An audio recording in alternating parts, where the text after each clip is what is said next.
Hey all, here OS Reviews. Today we're taking a quick look at the EKSA GT1 Cobra. These are a pair of TWS wireless buds which are aimed towards gamers. They have low latency and just a pretty interesting design. Even the buds have a few accents here, different from what we typically see.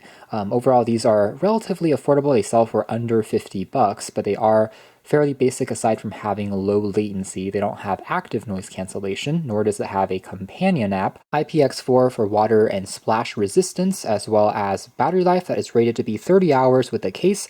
The buds themselves will last for around 8 hours of continuous music listening. You can double tap on the buds here to switch between the regular music listening mode and the low latency gaming mode. However, one thing that you don't get with the touch controls on these would be the ability to raise the volume higher or lower. That's a little bit of a missed opportunity in my opinion, but regardless, it looks like a very interesting presentation that they're going for, and they use 10mm drivers, a little bit larger than average. Inside of which you'll find, of course, the GT1s themselves we'll take a closer look at in a moment, as well as some spare silicone tips and a USB Type-C charging cable, as well as a quick start guide. The case here is definitely very distinctive in terms of shape, although the body is made out of a regular polycarbonate plastic. We have a few LED light strips on the side. The effect is best observed in darker environments where it really just comes to life. Otherwise, the size of the casing is not too large compared to some of the other buds on the market, such as Apple's AirPods. They are going to be a little bit thicker, but these are still not overwhelmingly large, I'd say, in terms of you can still fit it into a pocket or into a backpack without really any problems.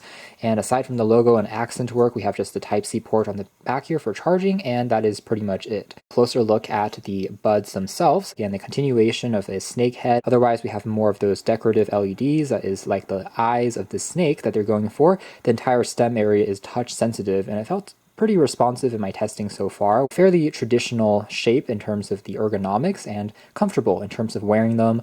Walking around, they didn't feel too loose, they felt snug. Here it is as a quick contrast with regular AirPods. The stem is going to be a little shorter, so not quite as obvious. It is worth noting though that these have a voice prompt on them that will tell you if you're in the gaming mode or in the music mode, but that voice prompt is a little on the loud side. So even if you turn the volume down lower when listening to music, it can still feel a little bit abrupt. Overall though, the controls are easy to master. Alright, so moving up the volume, let's actually start moving around on the screen here, and if I'm in a place that I'm satisfied, we can start to kind of attack, and putting the sound here a little closer to the mic. Overall, the experience is definitely syncing up in terms of the video and the sound of the strikes, and not too bad in terms of any lag. So for sure, the low latency mode is effective in terms of helping it perform alright when it comes to playing back even more higher frame rate, higher action game. For the most part, they have a nice mix when it comes to bass, probably helped by the fact that they do have 10mm drivers, so if you're listening to a drum beat, anything that has a bit of a kick, you can definitely feel that rumble in the low end, but at the same time, you can still notice the mids as well as trebles kicking in, although they won't really be audiophile grade or super hi-fi quality, so trebles would be an area where arguably they can pack in a little bit more detail, but definitely these are not bad. If anything though, a slight quirk would be they may not be the cleanest sounding buds I've ever tried. There is sometimes an ever so faint hum or a little bit of distortion in the background. It's not too noticeable, especially as you start listening to music. After a few seconds, you kind of just get used to it, and it isn't really a huge deal. In fact, I would say they are still a little bit more quiet than the Redmi AirDots, which I personally find